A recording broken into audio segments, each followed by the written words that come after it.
Preliminary results for the 2024 election show that KwaZulu-Natal, KZN, is seeing an unexpected early advantage for Jacob Zuma's newly established uMkhonto weSizwe, MK, party.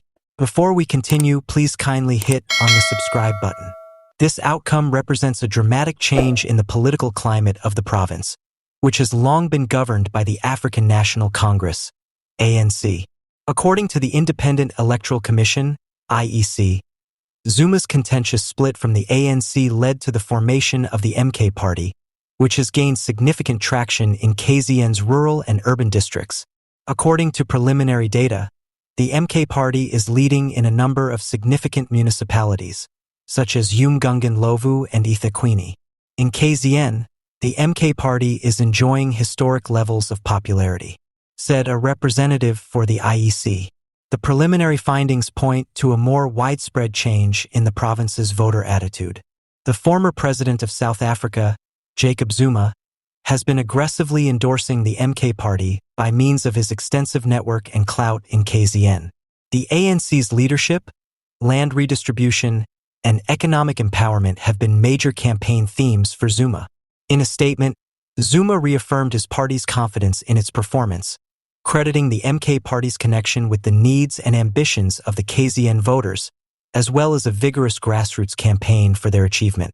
The preliminary findings are fantastic, Zuma said.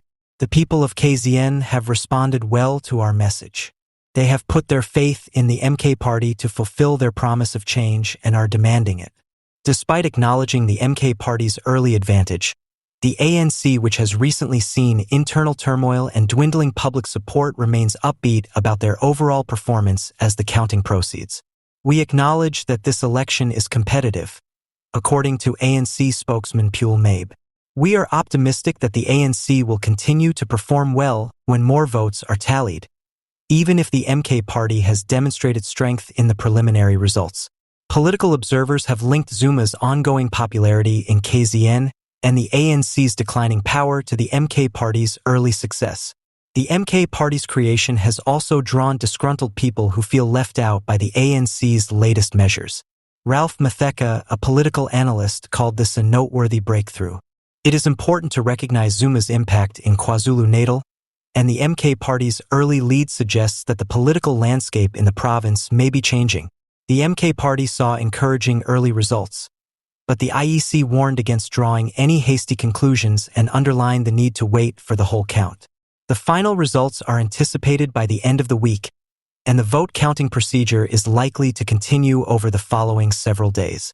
The political scene in South Africa has taken on a new dimension with the rise of the MK party as a powerful force in KwaZulu-Natal, especially in the lead-up to the national results.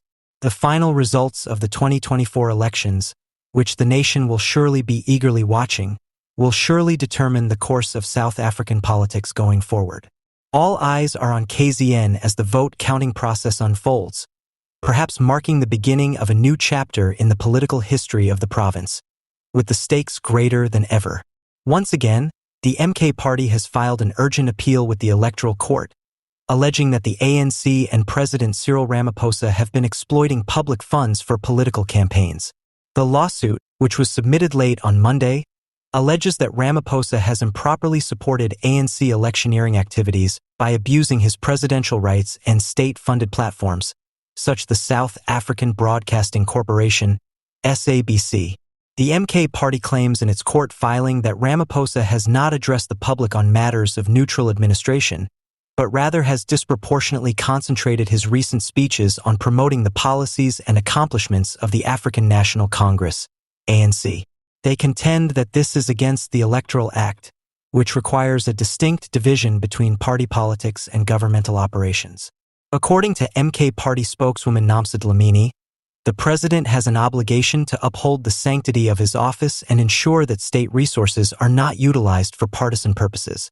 Using platforms like the SABC to disseminate ANC propaganda undermines the fairness of our democratic processes. The appeal lists many occasions in which Ramaphosa's public speeches, which were purportedly about national issues, turned into overt ANC campaigning. This includes a recent broadcast speech in which Ramaphosa gave more weight to the ANC's past accomplishments and future goals than to current affairs or